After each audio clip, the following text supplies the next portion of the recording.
지금 통장에 10억이 찍히면 인생이 풀릴 거라고 믿으십니까? 현실은 반대입니다. 10억은 부자가 아니라 돈 걱정을 시작해야 하는 중산층의 출발선일 때가 많습니다. 월 400만 원만 써도 시간은 빠르게 녹고 집세가 월 300만 원이면 10억은 더 빨리 무너집니다. 인플레이션까지 합치면 10억은 숫자가 아니라 착각이 됩니다. 그런데도 대부분 사람은 똑같이 삽니다. 더 열심히 일하고 더 아끼고 더 불안해합니다. 월급을 올리면 해결될 거라 믿고 부업을 하면 해결될 거라 믿고 한방 투자로 탈출할 수 있다고 믿습니다. 그래서 차트를 열었다 닫고 뉴스에 흔들리고 남의 수액 인증에 마음이 찢어집니다. 문제는 정보가 아니라 구조입니다. 구조가 없으니 돈이 모이지 않고 모여도 지키지 못하고 지켜도 불어나지 않습니다. 여기서부터 QLD, TQQQ 이야기가 나옵니다. 이걸 들으면 어떤 분은 바로 얼굴이 굳습니다. 레버리지, 위험, 망한다 이런 단어들이 자동으로 떠오르니까요. 그런데 제가 딱 하나만 먼저 말씀드리겠습니다. QLD, TQQQ가 위험한 이유는 상품이 악마라서가 아닙니다. 사람의 운영 방식이 무정부 상태라서 위험해지는 겁니다. 칼이 위험한 게 아니라 휘두르는 손이 위험한 것과 같습니다. 규칙 없이 들면 폭탄이고 규칙이 있으면 도구가 됩니다. 지금부터는 말로 멋있게 포장하지 않겠습니다. 30분 안에 오늘부터 당장 실행 가능한 투자 플랜으로 갑니다. 그리고 이 플랜은 딱 3가지로만 굴러갑니다. 목표 숫자, 저장률, 운영 규칙. 이 3개가 없으면 QLD, TQQQ는 멘탈을 태우는 기계가 됩니다. 이 3개가 있으면 시장이 흔들려도 내가 덜 흔들립니다. 먼저 목표 숫자부터 잡겠습니다. 여기서 많은 분이 실수합니다. 목표가 부자가 되는 거예요. 경제적 자유예요. 이렇게 말합니다. 이건 목표가 아닙니다. 감정입니다. 목표는 숫자로 번역되어야 합니다. 예를 들어 이런 겁니다. 내가 원하는 삶을 유지하려면 월 생활비가 얼마인지, 가족이 아플 때 감당할 보험과 의료비가 얼마인지, 아이 교육비가 얼마인지, 부모님 지원이 얼마인지 이걸 합쳐서 월 고정비를 만듭니다.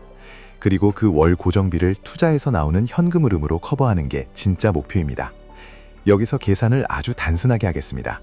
월 500만 원이 필요하다고 치겠습니다. 그럼 연 6천만 원입니다. 여기서 투자 수익률을 보수적으로 잡든 공격적으로 잡든 핵심은 하나입니다. 내 노동이 끊겨도 유지되는 구조를 만든다는 것. 예를 들어 연 5% 수준의 현금 흐름을 원하면 6천만 원을 만들기 위해 필요한 원금이 얼마나 되는지 바로 감이 옵니다. 반대로 성장형 자산으로 자본을 키우는 단계라면 현금 흐름 목표는 뒤로 미루고 자본 규모 목표를 먼저 둡니다. 예를 들어 자본 1억, 3억, 5억, 10억 이런 식으로 계단을 만듭니다. 중요한 건 멋있는 말이 아니라 내 월 고정비와 내 목표 원금을 연결시키는 겁니다. 이제 두 번째, 저장률입니다. 돈은 저축이 아니라 저장입니다. 왜냐면 그냥 쌓아두면 가치가 줄어드니까요. 저장의 목적은 단 하나입니다. 시드머니를 만들어 투자 엔진에 연료를 넣는 것. 여기서 사람들은 보통 이렇게 말합니다. 저는 월급이 적어서 못 모아요. 그런데 냉정하게 말씀드리겠습니다. 월급이 적어서가 아니라 저장률이 없어서 못 모입니다. 저장률은 금액이 아니라 비율입니다. 가장 강력한 기본값은 40%입니다. 이 숫자가 과격하게 들리실 겁니다. 맞습니다. 과격합니다. 그런데 경제적 자유라는 목표 자체가 과격합니다. 평범하게 벌어서 평범하게 쓰고 평범하게 불안한 채로 갑자기 자유로워지지 않습니다. 그래서 초반에 과격한 저장률이 필요합니다. 물론 현실이 있습니다. 그래서 저는 이렇게 권합니다. 시작은 20%로 하셔도 됩니다. 대신 약속이 있어야 합니다. 소득이 오르면 생활 수준을 올리는 게 아니라 저장률을 올리겠다는 약속입니다. 월급이 오르는 순간 인생이 편해지지 않고 소비만 늘어나는 이유가 여기 있습니다. 저장률을 지키는 방법은 의지로 버티는 게 아닙니다. 자동화로 때려박는 겁니다. 월급 들어오는 날 바로 빠져나가게 만드세요. 통장 하나 더 만들어서 그 통장에는 투자 자금만 남기세요. 카드 결제, 구독료, 할부 이런 것들은 다른 통장으로 분리하세요. 돈은 섞이는 순간 감정도 섞이고 감정이 섞이는 순간 계획은 무너집니다. 여기까지가 기본 체력입니다. 목표 숫자를 만들고 저장률을 고정했습니다. 이제 세 번째, 운영 규칙입니다. 여기서 QLD, TQQQ가 등장합니다. 많은 분들이 여기서 급해집니다. 어떤 종목 사요? 언제 사요? 몇 주 사요? 이렇게 달려듭니다. 그런데 순서가 반대입니다. 무엇을 사기 전에 어떻게 운영할지를 먼저 정해야 합니다. 운영 규칙이 없는 레버리지는 자동차에 브레이크 없는 것과 같습니다. 처음엔 빨라 보이지만 결국 벽을 만납니다. QLD TQQQ를 제대로 쓰는 핵심은 단순합니다. 첫째, 핵심 기준은 본주 지수로 잡습니다. QLD TQQQ 자체 차트를 기준으로 삼으면 흔들림이 너무 큽니다. 그래서 기준은 QQQ 같은 본주 흐름으로 잡습니다. 둘째, 분할 매수만 합니다. 한 번에 올인하는 순간 이 게임은 끝납니다. 셋째, 리밸런싱을 합니다. 이걸 안 하면 레버리지는 시간이 아니라 감정에 지배당합니다. 제가 지금부터 아주 구체적인 기본 규칙 하나를 드리겠습니다. QQQ 기준으로 20일 이동 평균선을 보세요. QQQ가 21선 아래로 내려오면 그때부터 분할 매수를 시작합니다. QQQ가 21선 위에서 과열로 뛰는데 그때 레버리지를 새로 매수하는 건 대부분 감정 매수입니다. 반대로 QQQ가 21선 아래에서 흔들릴 때는 공포가 가격의 할인으로 반영되는 구간일 가능성이 큽니다. 그래서 그때 사는 겁니다. 물론 항상 맞지는 않습니다. 그래서 분할입니다. 분할 매수는 이렇게 하시면 됩니다. 예선을 4조각으로 나눕니다. 첫 조각은 21선 이탈 시점, 두 번째는 추가 하락 시, 세 번째는 더 깊은 하락 시, 네 번째는 진짜 공포가 왔을 때, 그리고 중요한 원칙이 있습니다. 네 번째 탄환은 절대 처음에 쓰지 않습니다. 시장은 언제나 생각보다 더 내려갈 수 있습니다. 네 번째 탄환을 남겨두는 사람만 공포장에서 살아남습니다.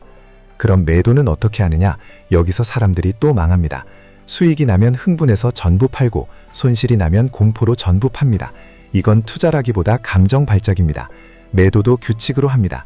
예를 들어 전고점 부근에 도달하면 보유 물량의 일부만 매도합니다. 30%만 잘라서 절반은 안정자산으로 옮기고 절반은 현금으로 남기는 방식. 이렇게 하면 다시 조정이 왔을 때 팔아넣고 멍하니 구정만 하는 사람이 아니라 재진입할 연료가 있는 사람이 됩니다. 여기서 중요한 심리장치가 하나 생깁니다. 수익 났을 때 일부를 현금화하면 다음 하락이 무섭지 않습니다. 왜냐면 내 손에 탄환이 있으니까요. 반대로 수익 구간에서 아무것도 안 하고 다시 하락을 맞으면 그때부터는 차트를 볼 때마다 내가 번 돈을 잃어가는 느낌이 들어서 멘탈이 찢어집니다. 레버리지에서 멘탈이 무너지는 지점은 대부분 여기입니다. 그래서 수익 구간에서의 규칙이 곧 생존 규칙입니다. 이제 30분 플랜을 실제로 어떻게 굴리느냐 오늘 당장 할 수 있게 체크리스트로 말씀드리겠습니다. 먼저 오늘 밤에 하실 것, 내 월 고정비를 적으세요. 주거비, 식비, 통신비, 보험, 아이 교육, 차량, 부모님, 구독료, 전부요. 대충이 아니라 숫자로요. 그리고 그 숫자를 보면 느껴지실 겁니다. 아, 나는 생각보다 많이 쓰고 있었구나.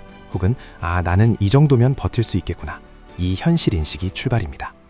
다음, 월급에서 자동으로 빠져나갈 저장 금액을 정하세요. 처음은 작아도 됩니다. 대신 자동으로. 자동이 아니면 안 됩니다. 사람은 피곤하면 무너집니다. 피곤하지 않은 날은 거의 없습니다. 그러니 자동으로 하셔야 합니다. 그 다음, 투자 계좌에 들어온 돈을 바로 투자하지 마세요. 많은 분이 월급날 바로 매수 버튼을 누릅니다. 이건 습관이 아니라 중독입니다. 매수는 신호가 왔을 때만 합니다. 신호는 QQQ 기준입니다. QQQ가 21선 아래냐 위냐, 이게 첫 번째 게이트입니다. 만약 QQQ가 21선 위이다. 그럼 오늘은 매수하지 않습니다. 대신 현금을 쌓습니다. 쌓이는 현금이 늘어날수록 조정이 왔을 때 당신은 강해집니다. 반대로 항상 풀매수로 달려가면 조정이 왔을 때 당신은 약해집니다. 레버리지의 본질은 강자에게 무기가 되는 게 아니라 약자를 더 약하게 만드는 거라는 사실을 잊지 마세요. 만약 QQQ가 21선 아래다. 그럼 분할 매수의 첫 조각을 실행합니다. QLD, TQQQ 중 무엇이냐는 성향의 문제입니다. QLD는 상대적으로 덜 흔들리고 TQQQ는 더 흔들리지만 더 강하게 움직입니다. 중요한 건 상품 선택보다 비중입니다. 초보일수록 QLD 비중을 높이고 TQQQ 비중을 낮추는 것이 생존 확률을 높입니다. 그리고 어느 쪽이든 한 번에 다 사지 않습니다. 한 번에 다 사는 순간 다음 하락에서 당신은 멘탈이 아니라 통장을 잃습니다. 그리고 매주 혹은 매달 딱 한 번만 점검하세요. 매일 보면 감정이 타서 규칙을 깨게 됩니다. 점검할 것은 딱 4가지입니다.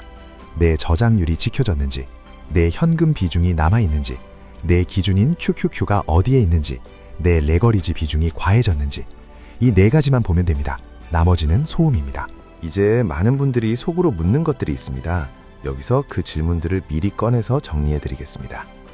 레버리지의 변동성 감소 효과 때문에 장기 보유하면 언젠가 망하는 것 아니냐, 이런 얘기 많이 들으셨을 겁니다. 맞는 말이 될 때도 있고 틀린 말이 될 때도 있습니다. 핵심은 상승 추세에서는 레버리지가 복리로 힘을 받지만 횡보와 하락이 길어지면 훼손이 커질 수 있다는 점입니다. 그래서 레버리지는 무조건 장기 존버가 아니라 규칙 기반 운영이 필요합니다. 즉, 추세가 살아있을 때는 키우고 과열이면 일부를 줄이고 공포면 분할로 모으는 방식이 필요합니다. 이걸 하면 레버리지가 가진 장점은 살리고 단점은 관리할 수 있습니다. 이걸 못하면 레버리지는 단점만 남습니다. 폭락이 오면 어떡하냐? 이 질문이 제일 중요합니다. 폭락은 반드시 옵니다. 문제는 폭락 자체가 아니라 폭락 때 내가 어떤 상태냐입니다. 폭락 때 현금이 없으면 폭락은 지옥입니다. 폭락 때 현금이 있으면 폭락은 할인입니다. 그래서 저는 항상 현금을 남기라고 말합니다. 현금은 수익이 아니라 생존입니다. 그리고 생존이 수익을 만든다는 사실을 꼭 기억하세요. 또 이런 질문이 있습니다. 지금 들어가도 되냐? 이 질문은 사실 정답이 없습니다. 그래서 기준이 필요합니다. 기준이 없으면 어느 가격이든 불안합니다. 기준이 있으면 어느 가격이든 내가 할 일이 정해집니다. QQQ가 21선 위면 기다린다. 아래면 분할로 시작한다. 이 정도만 있어도 당신은 시장의 노예가 아니라 시스템의 주인이 됩니다. 그리고 마지막으로 나는 소득이 적어서 못한다. 이렇게 말하는 분이 있습니다. 그럴수록 규칙이 더 필요합니다. 큰 돈이 아니라 반복이 부자를 만듭니다. 소득이 적을수록 감정이 아니라 시스템으로 해야 합니다. 시스템은 작은 돈에서도 작동하고 큰 돈에서도 작동합니다. 감정은 작은 돈에서도 무너지고 큰 돈에서는 더 크게 무너집니다. 이제 마무리하겠습니다. 부자는 조용히 준비해서 먼저 탈출한 사람들입니다. 그 사람들이 특별히 똑똑해서가 아닙니다. 그 사람들은 남들이 감정으로 살 때 숫자와 규칙으로 살았습니다. 남들이 오늘의 소비를 합리화할 때 그 사람들은 내일의 현금을 확보했습니다. 남들이 차트를 보며 소리를 지를 때 그 사람들은 체크리스트를 보고 버튼을 눌렀습니다. 이 차이가 몇 년 뒤에 인생을 갈라놓습니다. QLD, TQQQ는 그 갈림길에서 당신에게 빠른 엔진이 될 수 있습니다. 다만 엔진은 브레이크와 운전대가 있어야 합니다. 오늘 드린 30분 플랜은 그 브레이크와 운전대입니다. 목표 숫자, 저장률, 운영 규칙, 이 3개만 붙잡고 소음은 버리세요. 그리고 오늘부터 조용히 반복하세요. 조용히 반복하는 사람이 결국 제일 먼저 탈출합니다.